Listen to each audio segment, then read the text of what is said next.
Hello and welcome along to Mondo Chelloveck Movies. My name is John and welcome along to the first ever podcast that I'm doing. And my guest is Steve Court.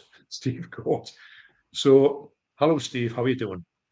Yeah, I'm all good, John. Yourself? I'm not so bad. I'm really interested to see how this goes. And thanks for joining us. And we're just going to have a chat about Yeah. anything and everything.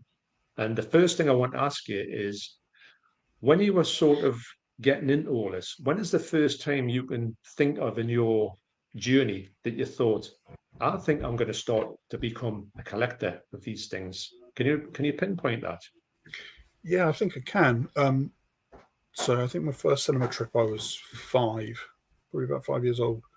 And the first film I saw was Razor Lost Ark at the cinema, Oh yeah, which is a fantastic film for a 5-year-old to watch. yeah, no, But I was completely hooked on the cinema from that point. And then not long after that, we got into the home video market. So we got our first VHS player at home. yeah, And I mainly thought that was for you to record stuff off TV. But when we went mhm, to the video shop, which I used to spend hours in as a kid, as I'm sure you did as well, John, oh, yeah, they had X rentals for sale. And I realized I can actually get these and have them at home and watch a film whenever I want. And the very yeah, first one that I got was Highlander. And the yeah, reason that it was Highlander was because growing up, my dad was a big fan of Queen. So we were always listening to Queen music. And they did yeah, the soundtrack to Highlander. So I really wanted to see the film. Really enjoyed it. I think I was probably only 10 or 11 when I saw it, mm, and so I wanted to take that home. And that was the start of it. Then when you realise that there was a sell-through market, I've probably always been into film a little more than music. So it was only natural that if you're buying music to take home and listen to it when you want, I want to do the same with film. yeah. Good And I was point. just away. I was just away. It was literally you would rent a film, probably have to wait 2 or 3 years for it to come to the actual sell through market. Yeah, But just keep a mental note of all the things that you really, really enjoyed. mm, And at that time in the which would be the mid to late 80s, most of us who were in our early teens then, you would have, if it was your birthday, you'd have a sleepover at someone's house and you'd rent yeah, 2 or 3 films. And so it was yeah, those sorts of things. And I remember, I think it was my 14th birthday, renting Kickboxer and Die Hard and Young Guns. And of course, went yeah, and bought those straight away as soon as I could, because it's just grown from there. So I went all the way through VHS, had a really good VHS collection. yeah. Um, and then Did you I take moved out any? Did home. you ever take any photographs of your VHS collection? No, I mean, this I again would would be love to sort of, have took the. uh, I didn't take any, and I wish I had. yeah. You never thought of it? No, it's not. Well, it's not like now where you can take a photo of your dinner and send it to someone, can't you? That's true. So no, but I wish I did that. I probably, because I had quite a small bedroom, but it was absolutely packed with tapes. So I probably had a good couple of hundred in there. And then Mm. moving out of home, then my parents moved, and they're in landfill somewhere now, which is a real shame. I think the only VHS that I've got left, I've got a VHS box set of the Indiana Jones trilogy. Ironically, Indiana Jones being my first film at the cinema, and the 3 original widescreen VHS releases of the Star Wars trilogy. They are probably in a loft somewhere at my parents' house. Yeah, Apart they from were that, they've all gone. when the widescreen thing happened. That was another jump up in the kind of thing. And you have to rearrange your stuff in the widescreen because you wanted to see the full picture. Yeah, Yours widescreen, for instance. that's interesting, John, because I think that's the first point of double dipping. Well, it was because you had like widescreen edition. Now, when you Yeah, when you were you talking about think that, you've seen this, you've only seen half the picture, and then they'd yeah. extend it to Do you widescreen. remember when they Oh, used to have the Christ. square and then they used to go do that with it? That's right. This is the Yeah, full, yeah, and you were going, wow, I didn't, at that point, you would never know, would you? Nobody had any technical you weren't knowledge about educated it on because there that, was were you? nowhere to find out. Yeah, you're right. Yeah. Yeah. So yeah, that So was when that you were was the talking, start from there. well, when you're talking about that, it's just made me think about the fact is that I'm glad that you were at that age because you started off. Now, when you think about today, you know, and we're not going to talk about always better in the olden days, but you had a different way of consuming your stuff because today, Mm. if you're starting to collect something now, everything's at hand. You go in and you can just click your fingers and you've got the stuff and you walk out with it. Great. Now, when we started, you're right, because before you knew that there was a time it was only available on the TV and you would see it, maybe the blockbusters were at Christmas if you were lucky. Then you got the point of, and it's true what you're saying about your VHS. I got me blank tapes and I started recording anything and everything off that TV. Yeah. TV series, boxing, everything, because you just thought, I can't believe I can watch this twice. I wouldn't have to wait like six years to see something again. I'll go to the cinema, which were never re-shown. Yeah. So when you had that, so you had that, and then you had the ability when you first realized that you could buy the actual film and you could watch it anytime you wanted to. It That's right. seems mad these days to be even talking about that. But back in the day, when that was coming in, and just like, wow, and then you would evolve into the next thing when you were thinking, right, I can store these in my house. Now, the thing that I found about my VHS collection was I really enjoyed it. And I had it in a cupboard. It was a small cupboard. I've got a picture of it standing next to the cupboard, but nothing inside it. I can't believe I never took a photograph Oh in no. there. Can you, you know, it Yeah. would have been the best picture ever to see what this thing was. It was great. It was like the smallest Criterion closet ever. That's what my cupboard was like. So the Criterion cubbyhole. exactly. But what I wanted to do was the main thing about my VHS was because when you got the DVDs and you saw how much space you could save, you thought I could get twice as much in there. So this stuff has Yeah. all got to go. You didn't think you were thinking about space saving, weren't you? Now, since apart from Laserdisc, since the VHS, you've everything's been the same size apart from box sets. So you don't really have to think in them rounds.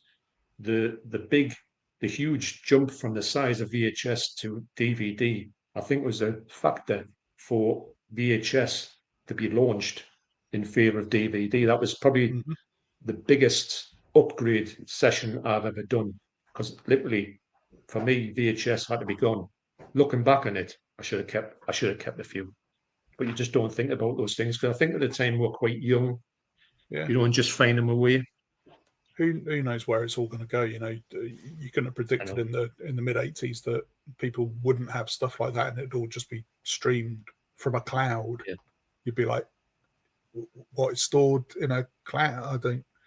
You just don't know where it's going to go.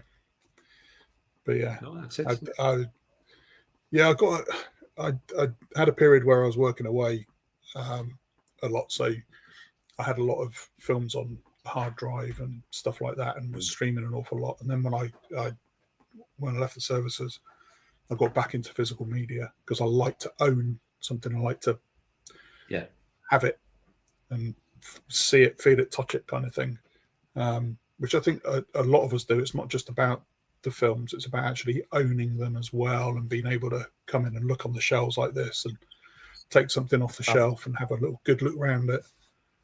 I think the initial thing of that period when you knew you could actually have it in your hand, because remember, there was no way on earth you could have that at all Mm, unless you got a big projector, which was kind of the prices were just yeah, ridiculous and you couldn't buy the disc, the tins, of whatever. So the fact of being able to own that was such a buzz. It's still like that now for me. If I see a film that I've known that's been unavailable forever and it comes out in the greatest ever releases, you think, oh, this is me getting a bit of a semi yeah. blast out of it as I used to. It's mad, isn't it? Like, yeah, what you just said there. There would be films on VHS that you just couldn't get through, whether it was censorship or just really hard to find. It might have been foreign films or whatever. And Yeah. now these really obscure titles have been released in 4K UHD in these fantastic editions. Yeah. You know, you can go into HMV and find SS Experiment Camp, where you will do in a couple of weeks. You know, and you think how far we've come. With that being said, when do you think, and it's like I say, it's not me sort of put me rose tinted glasses on and talking about the Mm, golden years and all that, but you know, with having that knowledge from back then, just moving forward to like today, it just when I see certain things coming out, I mean, there's some great things coming out, and the fact is that I'm so glad that these ones didn't stay in DVD. Yeah, They've now transported into 4K, and the yeah, 4K special editions are usually much better for these really deemed awful throwaway films that nobody wanted to see back in the day. They're getting better treatments than today's blockbusters, which says quite yeah, a lot, really, doesn't it? yeah. I think they're certainly catering for a market because, like I say, Yeah, nostalgia is a hell of a drug, right? Um, and I think that we're of a generation where we were the first real generation to get into home video and yeah, home film collecting. And I think we've got to that stage now where, if I'm going to sound like a right knob now, but when you're talking about like demographics of who's got more disposable income and so on and so forth, it's probably this yeah. demographic as well. So they're catering for us on that nostalgic thing. Mhm. And it's interesting you saying the like blockbusters when they come out, usually the latest kind of a blockbuster will get a 4K release and it'll be something like that, just a release, bog standard Yeah. MRA case, and Mhm. that's job done. But for these obscure ones, you're getting these beautifully produced box sets with all these supplemental materials in and all of that. Things like, even art cards, lobby cards. Um, Yes. those are things that I can really remember from cinema trips because that's how films were marketed. You didn't have online Mhm. advertising. You didn't have, YouTube that you could put, 30-second teasers on or anything like that. It was all physical, apart from the trailers that Yeah. would be on TV, the radio, or in the cinema. So I think those sets are kind of catered towards, I think, like, the Arrow video market when Arrow first came out, Mhm. they were aimed squarely at people like us, particularly because Yes. they were more of the cult titles, and they've gone more mainstream, which I think is great as well. They've got to make money, and they do a really good job. Yeah. But also, it's all about preserving films as well. Mm. There's a lot of films that would be lost if it wasn't for people wanting them on physical media and these companies going out and finding them, finding the Yeah. original camera negatives, doing these meticulous cleanup jobs on them, and then converting it digitally. And you're preserving a piece of sort of film history for a lot of stuff, and it's great. Yeah. And even something that you've seen 100 times before. Jaws is my favorite film of all time, Mm. and I've owned it on every format, pretty much. Yeah. Yeah. Online, I didn't have Laserdisc, um, and it was the same when I got the 20th anniversary VHS, I got the 25th anniversary DVD, the 30th Blu-ray, and now here we are. It's 50 years. The 4K's been out a while, and I swear when I watched the Jaws 4K for the first time, this film that I know virtually every frame of, I was watching it. It's a cliche, but like for the first time. Yes. I'd never seen it that clear. The depth of color, and just I always think films from kind of the 70s look cool anyway. I think there's some Yes. fun, the films in the 70s when cinema was really changing and becoming, a lot cooler. You got the new Yeah. wave of filmmakers coming through. It They Mhm. just look amazing, and that is still a top 5 transfer for me. It really is, Yeah. and that's a film that I thought I could not be surprised by anymore. And now all of a sudden you're seeing even more things in it. So I think that's another reason why physical media is definitely something for me. I've always been interested in the technical side of filmmaking, as in the actual filmmaking process. Yeah. So when DVD came along and they had all the behind the scenes and the making ofs and how they did this and how they did that and stunts here and special effects there, it was Yeah. just soaking all of that up. And I think that's part of it. If like people of my son's age have grown up with this. There's that magic side is gone. There's programs about filmmaking all over. There's loads of courses that you can do in Yeah. film school and all of that's more accessible, which is really good. But for us, it was kind of it was a bit magical and a bit mysterious.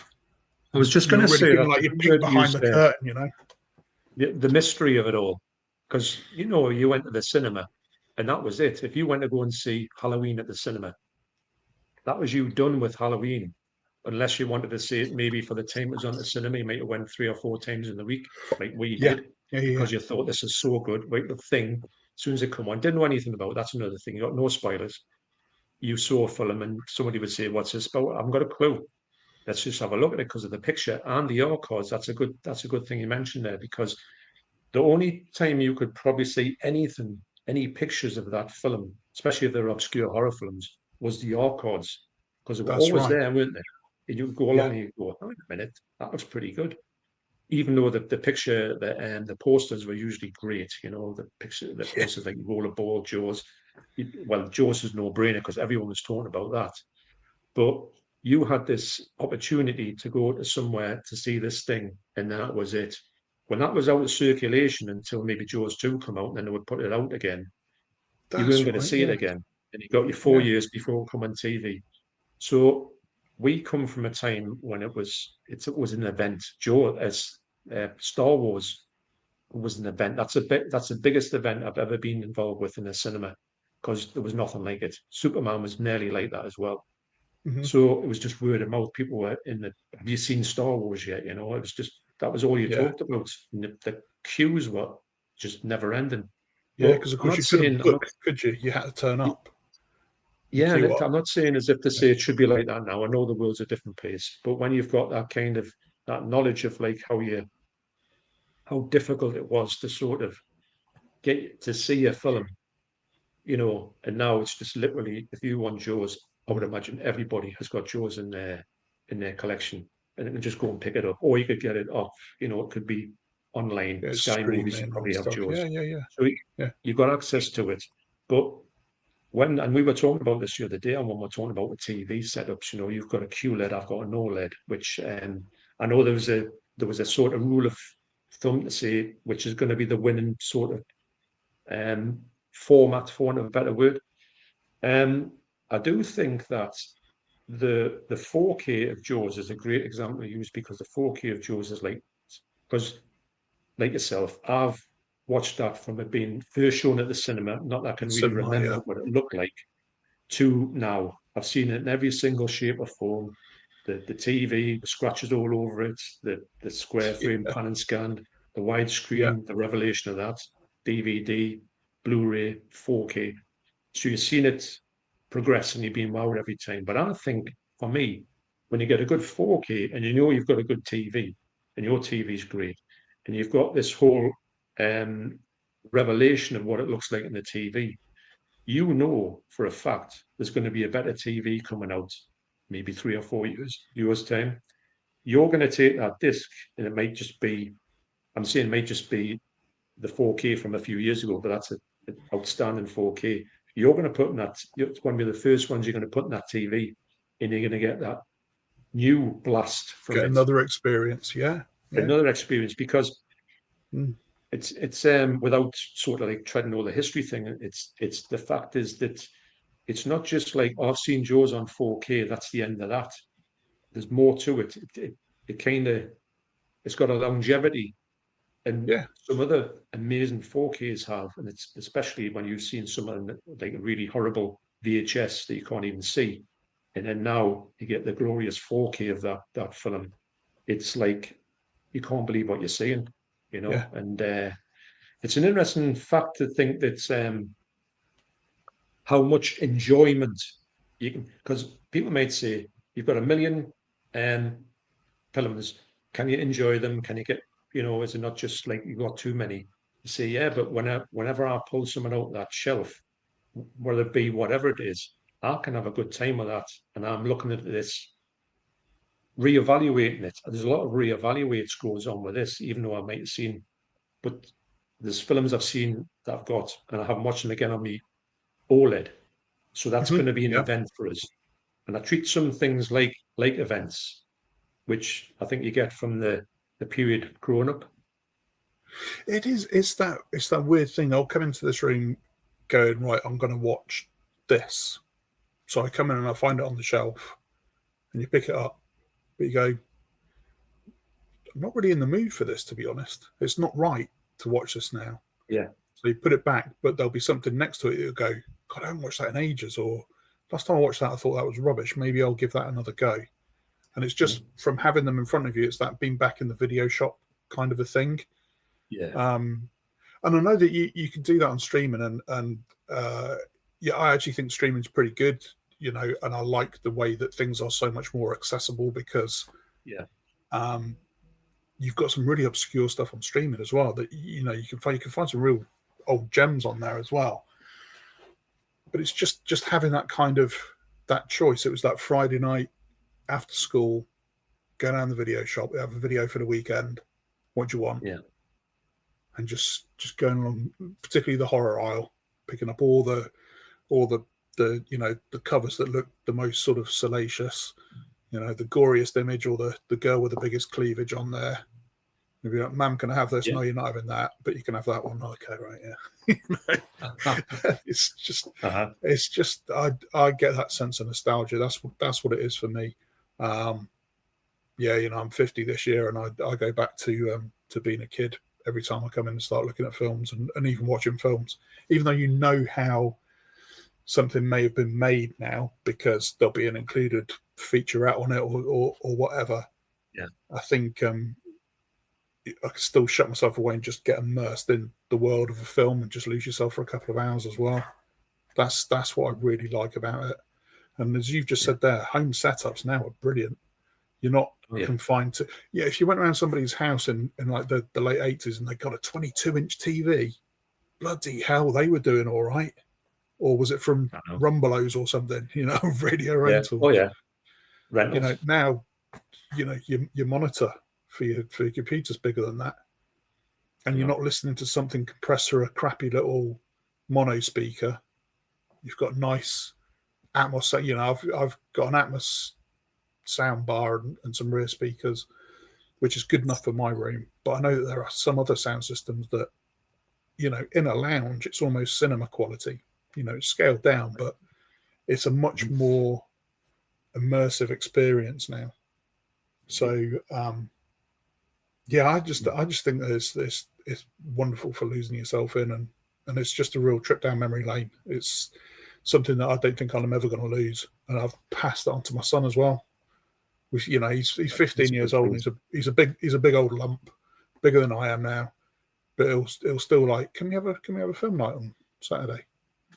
And it's just really nice, I probably shouldn't Maybe have it's shown one of the him last sort of stalwarts of that particular connection that you get. Because I think everybody, that's the first thing you start to do, with your family. Let's watch a film. What have you got? Have a movie Let's night. go and have a look at them shelves. Yeah, movie night and a takeaway, or like, we'll get two out. We'll get one for your mum and dad, and we'll get one for the kids. Yeah. And I think I think as well, talking about the fact that you've got that video shop experience. I think a lot of people who have big collections want to recreate that. That's why you see a lot of people of our age and our experiences have the big backdrop or have a place in the house that's got the wall or a big bookcase, because you like to recreate that, because there's nothing better than just standing. Because the other day I was telling you I was going to go and watch. I had my mind set on Dirty Harry, and that's right. I even got it out and thought, put it downstairs. As soon as I get something to eat, I'll be watching that. You're good to go. Then what's happened? I was as I was looking at that, and Dirty Harry was down there. Above me head was a fistful of dollars. It just had me. It was just corners. So I got downstairs, put that there, got me stuff to eat, and I thought, a fistful of dollars is the one. And I'm not saying that, but everybody can pick what they want to do. But sometimes you just get a calling for something, and you just know that's the time is right. And I really want to get. I mean, I would have loved to watch Dirty Harry, and I will watch it very soon. But superb. You're drawn to it by what you're looking at, and you can think, well, not that I didn't think I was going to watch a fistful of dollars, but the fact is, I can go, hang on a minute. If I'm wandering past and I go, oh, something just pops out at you because it's there. Yeah, that's right. That's right. And I just like that there's several of us, or you'll be watching a YouTuber or talking amongst your groups and whatnot, and somebody will either mention a film that you think, I haven't seen that in years, but I know I've got a copy somewhere. I'm going to dig that out. That sounds really good time. Or they'll mention a film that you really don't like or thought you didn't like, but they'll talk about it in a way that makes it sound a lot better. So you might want to go and have another look at it, and you'll reevaluate it. And I do that all the time with films. Mhm. Films that I went to see Event Horizon at the cinema because it was so hyped Yeah. up. Scariest thing, shining in space, all of that. And I watched it and I just thought, God, that was just crap. Now, I absolutely love Event Horizon and will watch it several times a year. You know, Yeah. it's just one of those it just wasn't right for me at that time. And I think the hype machine has a lot to do with it. I agree. If The someone so says to you that's the funniest film you'll ever see, it just doesn't it's like work. challenge, isn't it? You go, yeah, go on then, make me laugh. And Yeah. you kind And of then you go there almost, and you think that wasn't that funny. And yeah, it can affect your counter. You're better in going into one and thinking, not knowing anything about it. I think I've completely, always talk about completely. these days when you try and go, there's a lot of times when you talk about a film that you talk about like weapons, for instance, and I'll say to people, I thought it was brilliant, but I'm not going to tell you anything about it because I want you to Yeah, go in and just say you've got no knowledge of it whatsoever, apart from the yeah, title of the film, just knowing you'll have a good time.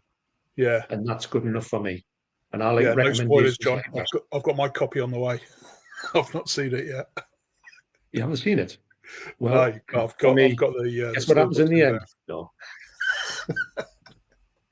Or people will go, It's I'm going to tell, I'll it's a tell you cracking about this film. film. I'm not going to spoil it for you, but there's this bit when, and you think, no, just But stop talking, yeah, I know. stop, because Yeah, whatever you say, you might not think you're spoiling it, but you're spoiling that experience. So yeah, it's nice to go in. It's really hard to avoid stuff now, isn't it? Because we're, bombarded with let's find out about how things are done, and within yeah, sort of hours of a film being finished, somebody's on YouTube deconstructing it and explaining every yeah, aspect. And I think that's great. But I'll go back a year later after I've actually seen the film a couple of times, maybe, and think, oh, I just wonder.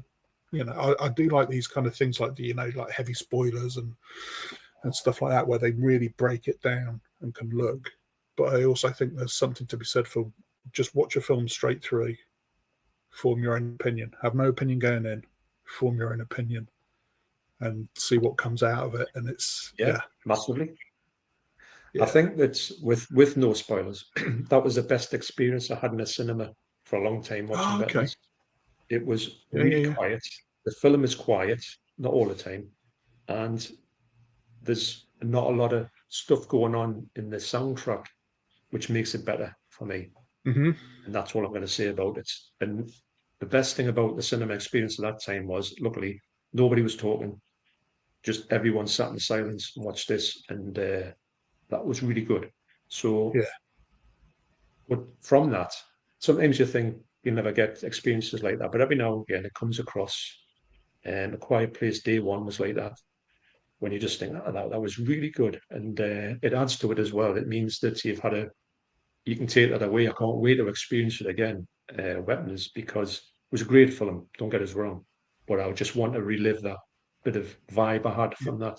yeah. And with films, if I say I'm going to watch Grease, I'm transported back to when I first saw it, and maybe some That's of the the thing, things that isn't it? happened during the times I've watched it. But Yeah, I know I'm going to get that feeling from it because you can't help it. yeah. It's like You've got a anything. nostalgia trip going on. Hearing a certain song can take you back to a certain time, can't it? And Definitely. memories, good or bad or whatever. And film's exactly the same. Yeah, Yeah. yeah, totally. Yeah. Yeah. So, do you think that I do think this is just my personal opinion. I think that 2025 for physical media has been an outstanding year thus far, and it's still going. It's. Do you know what? I think it got off to. I think January seemed fairly quiet from memory, but from February it's flown. And we're this is October when we're talking now. Uh, October is jam packed with releases. Oh, It's crackers. Um, and things have been announced later as well. I mean, I pre-ordered some stuff for October in June when it was announced. And then there's things that were announced last week for the end of October that I've ordered. It's just been a stacked month, and it's kind of accelerating towards the end of the year and the Christmas rush. It's been an It has. outstanding year. It really has. There's been not only some great films done, but some really good presentations of them as well. And then you've got the boutique labels are always doing a fairly good job. They're always going to have attract criticism because it's what people do when they collect it as a hobby. But the likes of Yeah. Arrow and Second Sight, Umbrella, Imprint, 88, they've all had fantastic years, really good. And then you get some of the studio labels. Warner's have released some stuff. You mentioned Dirty Harry. One of the transfers of the year for me so far. Yeah. It's an absolutely outstanding edition. Lethal Weapon from Warner's as well was a really, really good transfer. Universal have just, it's the second time they've released it this year, but they've just done a really wonderful collector's edition of Robert Eggers' Nosferatu. Yeah, I saw that one. I saw that one you posted up there. Yeah, they're just, there's so much care going into a lot of these sets before you even get to, and your video on this just really showed it, the Imprint release of The Keep. The Keep, there you go. Yeah. The Keep was a obscure film that was from 1983 that didn't have, it was based on a book that was popular but didn't get much traction in the cinema. It was a whole mess of a production, and it disappeared.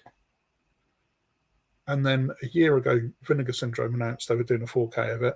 Everyone got excited because we thought, Christ, we're having the 3.5 hour cut. Sadly, not yet. But what we got was an absolutely beautiful transfer of a really interesting film. And then Imprint just went, hold my beer, and produced. I've never seen a set like it. It's unbelievable, the amount of care and attention that goes into an obscure film. And it's part of that thing where I tend to think, you've kind of made that for people like me. I think this is just brilliant. That they're not cheap, but you can see where the money has gone on there. It's absolutely amazing. Yeah. And they're producing more and more sets like that. And then, Arrow, who have been, when people think of a boutique video label or a boutique Blu-ray label, I think Arrow's kind of the model that people are thinking of, a box set with a booklet and a poster and some cards.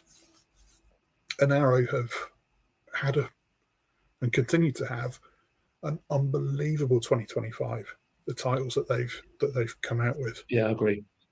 And the fact that they've managed to keep them at roughly the same price point as they were 2 years ago, that's amazing.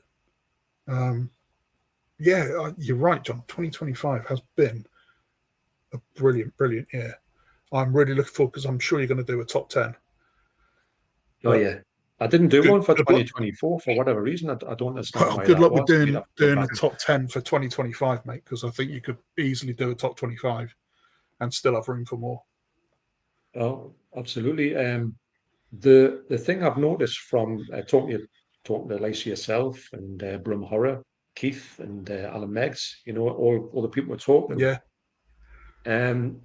The amount that, because I learned, because I was talking a bit before, I don't really do many pre-orders as such. I do pre-order the ones that are like that come out that you think I've got to get that one before it sells. If I don't get it, it's gonna go. They'll have a one that's, because I look at when it's been announced to when it's going to get released, and if you say, oh, in January we're going to release this thing in October, I think, right? Oh, I mean, that's a bit too long, but I say, right, I'll have to pre-order that one. There's no chance of that coming onto the streets. And I don't want to be without it. Obviously, if it's closer to the thing, I think I've got a bit more time. But the amount of pre-orders of titles that I've heard you talking about between yourselves and we've talked about, I'm hearing more this year than I've heard, especially towards the end of the year, that I've heard any other year in my memory. I know there's pre-orders all the time, but there seems to be a ton of good stuff coming out this year. I mean, when you think about it, you're talking about all the anniversaries in 1975. I was just about to say, was a cracking year. and you've got 1985, you've got some 1995 to a certain extent. You've got some, but if you go like 2005, I kind of lose at that point. I think what was coming out then, I'm not too sure. But you've got the golden years there.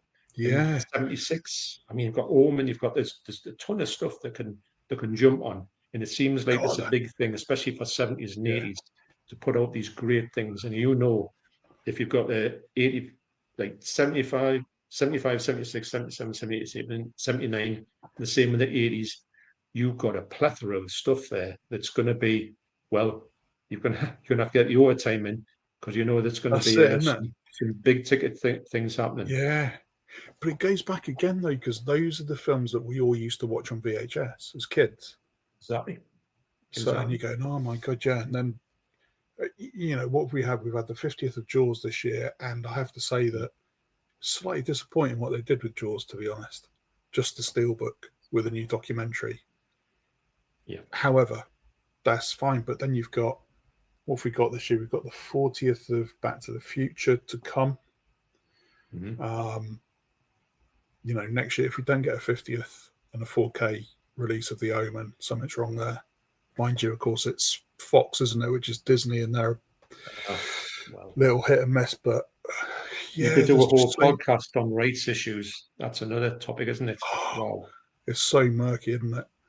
And I think that a lot of people don't quite understand that. I know there was people that were upset that Second Sight, who are going through Ty West's entire back catalogue, it seemed they announced Maxine and Pearl, didn't they, for November?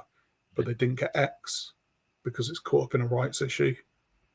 Yeah. And it's just so murky. But yeah, you could do a series on rights issues for that and in different territories and so on and so forth. Yeah. There's so much to talk about. It always leads to the fact that you get disappointed because the collector just wants to, like you say, with the Maxine trilogy, you want the whole lot in the same format. Right. You don't want one that's like, even though the 4K is beautiful, or the 4K, we have been stiffed in the UK with that trilogy, that's for sure. I don't know what A24 really have got it. They seem to have something against the UK market because we never seem to get a good release. I mean, Everything Everywhere all at once. Where's that? Stuff like that. You just think there is a 4K do their own there. ones.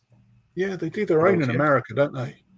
They've got but then there's things like Heretic. We got a nice steelbook of that earlier this year. Arrow got The Lighthouse, didn't they? They did a box set of that. I'm surprised about that. Yeah. Which was really, really good. Then I think Second Sight have had a few of them. They did The Witch. But even in Europe, just with that X trilogy, I've got the 4K steelbooks of those from Germany, and 2 of them are Cape Light and 1's Turbine. So again, they don't quite match up.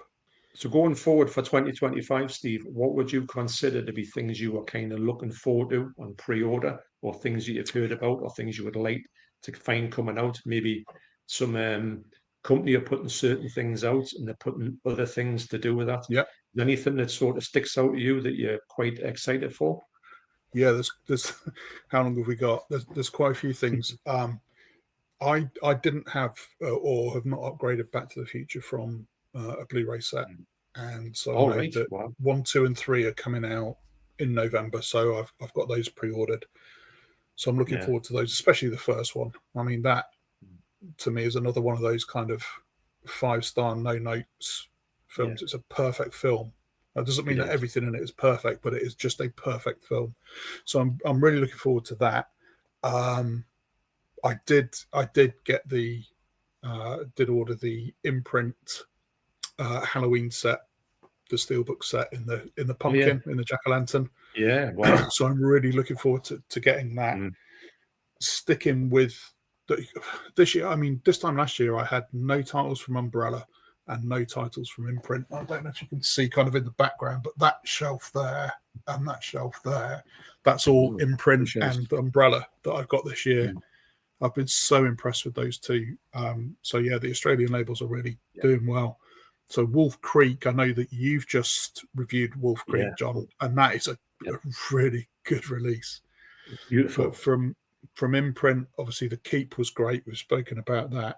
but they are doing a similar version, similar size release of Life Force, which is just a Yeah, bonkers film. I I know. I I have got that one coming. Twins of Evil, imprint are releasing Twins of Evil in 4K, so I'm Yeah. excited for that. And they're doing Silent Night, Deadly Night, a release of that, and Kill Bill Got one the and two. second one with it, hasn't it? It's got the first two. Is that That's it? right. Yeah. It's got Garbage Day. Even though So it's terrible, there's something about that film. it's I one love of it, those things, but it's isn't it? awful.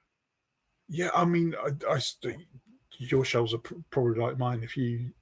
My wife Maria, she'll come in here sometimes and she'll look at them and she'll just go, "My God, you do watch some absolute crap." And you're like, "Yeah," and I bloody love it. It's just I'll get something Exactly. out of it.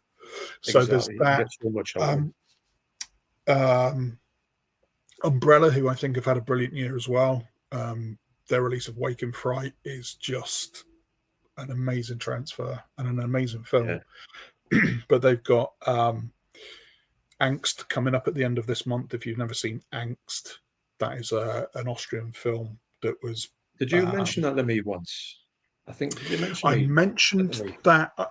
I mentioned it might have been when we were talking. It might have been on Keith's stream, but that is it's like a precursor to Henry Portrait of a Serial Killer, which doesn't sound like the most uplifting film, but it is just filmed in such a brilliant way, and it is Right. disturbing. Never would believe that that'd get a 4K, so I'm really excited by that. Yeah. And what else are Umbrella releasing? Lake Mungo. I missed out on the second sight, Lake Mungo, Yes. so I'm looking forward to Mhm. that. Talking of second sight, the announcement last week of Reanimator 4K and Possession. Yeah. Brilliant. Finally getting Possession. But Reanimator in 4K, I was so close to getting that Ignite edition of it from the US, and I'm so glad that I didn't, because I think that's it's a problem, but it's one you can't. It's always the case when you bite the bullet. That's why I was talking on the video talking about Hammer stuff. I'm really not as much as I want to collect everything to do with Hammer. I love the stuff, but I'm really reticent to go and buy the Blu-ray of anything. Maybe that's out because everything's fair game with Hammer. That'll be a great podcast, Hammer, and how they are going to go in oh 2026 because I thought maybe that Hammer might get the chance to put out everything or the good stuff themselves. It looks like that's not going to happen at all. yeah, However, it Studio might Canal have happen if got a we can get, couple, haven't yeah, they? yeah, and they might not talk to each other and stuff like that. So that's a video in itself to be talking about where we think it's going to go.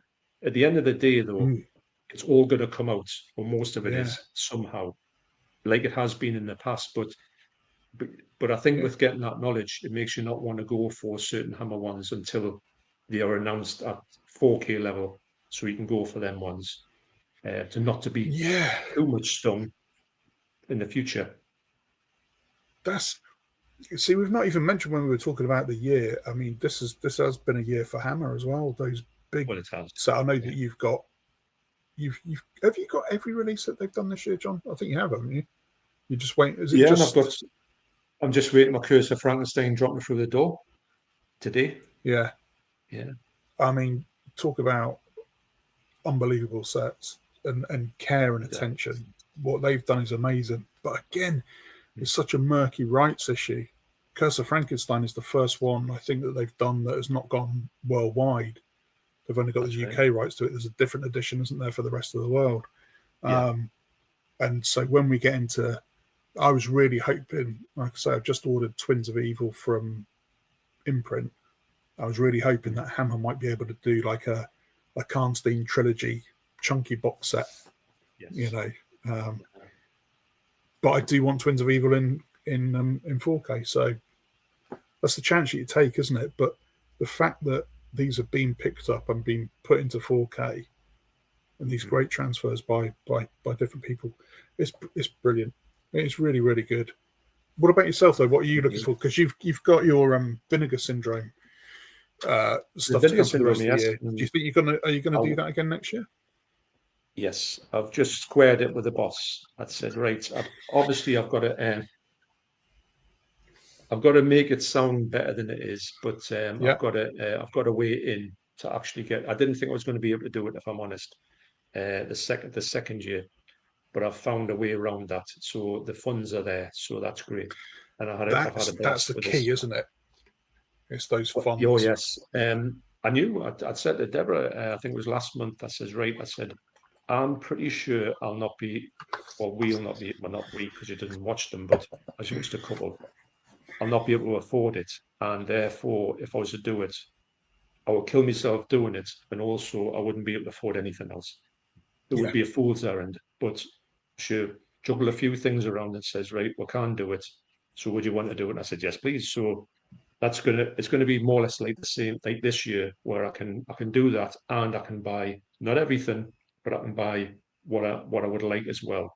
Obviously, you've got to cut your cloth accordingly, and I've had to take a back seat on a few things and watch them go past. But like say for likes of Return of the Living Dead, which is a brilliant set.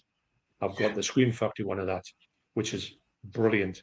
So it really is. that's me done with that one. Yes, there's a better box set out there, but It's the same transfer, John. It's exactly the yes. same transfer. So I'm happy to own the film in that Yeah, one. I got that gifted to us was absolutely amazing. So so things like that, it would be foolish for me to say, right, I'm going to get that big box set when I don't really need it, and I don't want to get rid of the other one because I received that as a gift, so that's got to yeah, stay in the collection. So that's a no-brainer to do what I did with that one. And with doing that, I've been able to go back to Vinegar Syndrome for next year, which oh, is that's good. great because I've enjoyed it that much. And if I God, hadn't enjoyed it and I'd done it, I would have thought, I did it once, it was okay, it didn't work out for us, I'll move on. But I have had a good time with it. man, they've got one of the most varied catalogs. I think the way that you can go from obscure band video nasty films to Mac and Me.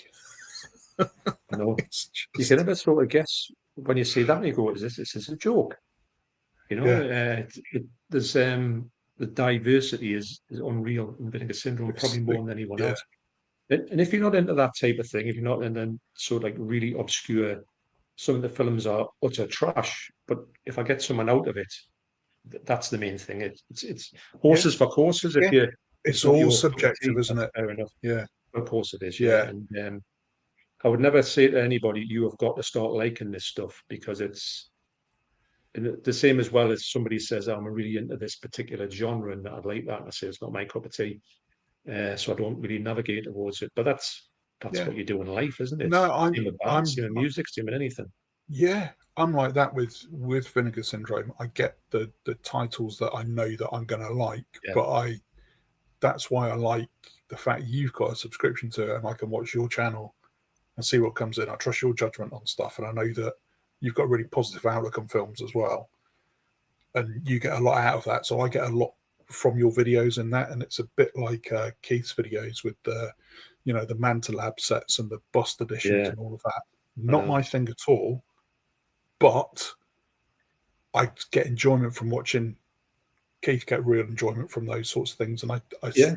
I can see why people want to collect those sorts of Mhm. things. But again, I would never dream of commenting on one of your videos going, John, what are you doing? Look, it's absolute rubbish. No, it's completely subjective, and it's your money and you spend Also, it how you want. And if yeah.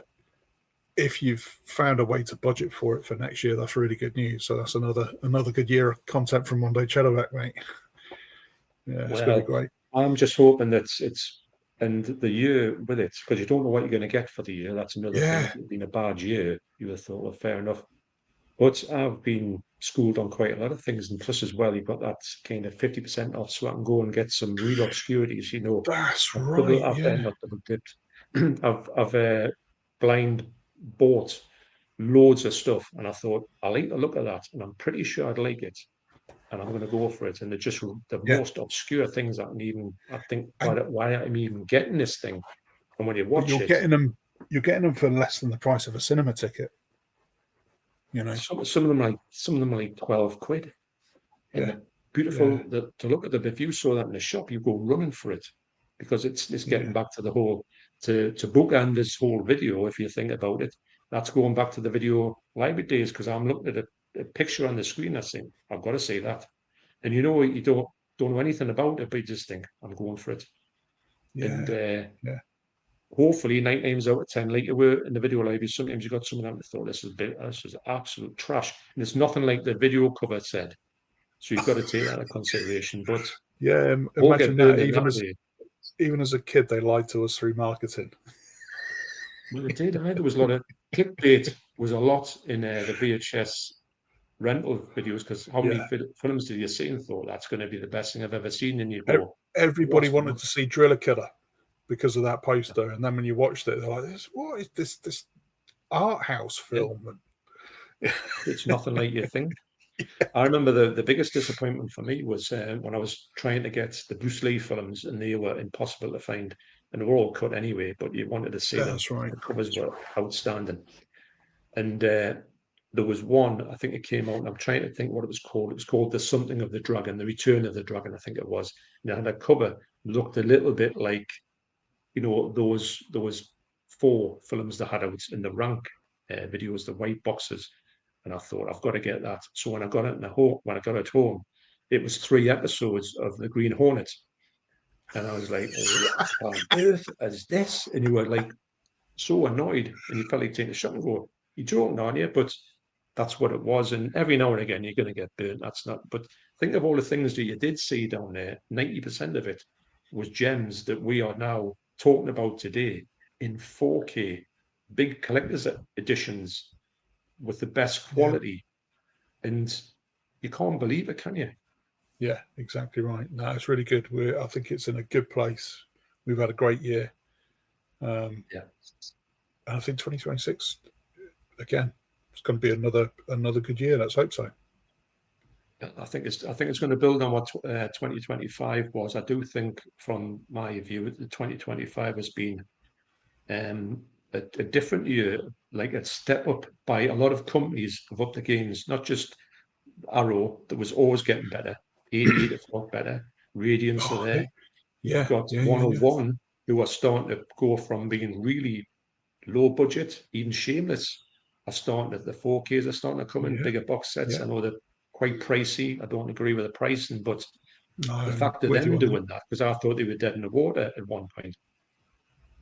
Yeah, and Eureka, they've had a resurgence in a lot of films that they're coming out, which is really, it's good to see. I know that we've mentioned, licensing is murky, and it's really complicated, but it's great that these things are being put out there, and it's nice for everybody. It's nice to have an option as well on which version to get. Yeah, you're right. And you've got I've got the options if you want to go for it. I know there's a lot of people talked about the Hammer ones, the big boxes. Maybe it does eat a lot of space up, and also it's quite expensive. And they've got the option to go for the standard edition. So a lot of people are saying, I'm just going to wait for that, and that's their option, that's their choice, which is great. It would be awful if it was just put out in the big box and nothing else. I think that would be a bit like a lot of people would be missing out. I really like Second Sight, and I think that Umbrella also do this. So they'll release the big, the big box sets like these things. Yeah. But they have the Blu-ray in there as well. Mm-hmm. So it's not either 4K or Blu-ray. It's one special edition, but at the same time they release the standard editions as well. So if you don't want all of that and you just want the standard Amaray edition, it's all out there. I think that is nice. It's giving the consumer the choice. So I wish more companies might do that. But Hammer, I think those big box sets, they put so much effort into those. I'm really it's that weird thing as well, because it's a British label. I think we've got some really great. I mean, Second Sight's British as well, as Arrow is. They have got the US arm, but it kind of makes you think, it's good that there's something that we're doing really, really well here. That is kind of, when you see the American YouTubers that get all the Screen Factories and the Vinegar Syndromes and all of that, they're all wanting these editions as well. We've got some It's a that's good pretty point. good, I but think yeah, we were kind of missing out a lot back in the day. Everything, the best stuff was always in the US, and you had to go there, which is fair enough. We got nothing, but it seems to be level playing fields it's now, and switched, hasn't it? UK and it's nice to Europe see that and we Australia. are, yeah, we are kind of thought about in. And I mean, you couldn't get more English than Hammer Films, could you? Yeah, It's one of those ones where it's like British beyond belief. I know they had them. See, they've got a sort of like, well, getting into rights issues and all that. They had a lot of American funding to help they them did. actually Yeah, put their films out. So maybe that has not come back to haunt them, but maybe that plays a big part in the fact of the rights are a bit, because yeah, two companies kind of half own it. yeah, Some of definitely. the titles. Yeah, Yeah, it's sad when it gets mixed up like that, but I get it. It's a business, and people need to make the money because if they didn't, they wouldn't be making any more of them. We wouldn't be getting these things. But that's it. yes, Yeah, it's a little annoying, isn't it? But I think we're in a really good spot. I think we've had a great year so far. I think there's more great stuff to come as we see out the last part of 2025, and it's all looking good for next year as well. Yeah, so yeah, it's a and good spot. it's another good year in the thing of like 86, 76 to be 96. To be honest, Yeah, there's a lot of good anniversaries going to come up, which is yeah, not what it's all about. But you're going to get the good, solid special edition, definitive special yeah, edition, and you can kind of maybe see with Jaws. I think we've had the definitive one. I think we can kind of put that to bed now, and then yeah. just enjoy the release, and you're not chasing it anymore. I don't think That's 8K right. is going to ever happen, so I think we're good where we are, and it's Yeah, nice to have the last part in the puzzle and say, right, that's my copy of Jaws. I can't get any better. I'm really happy with it. yeah.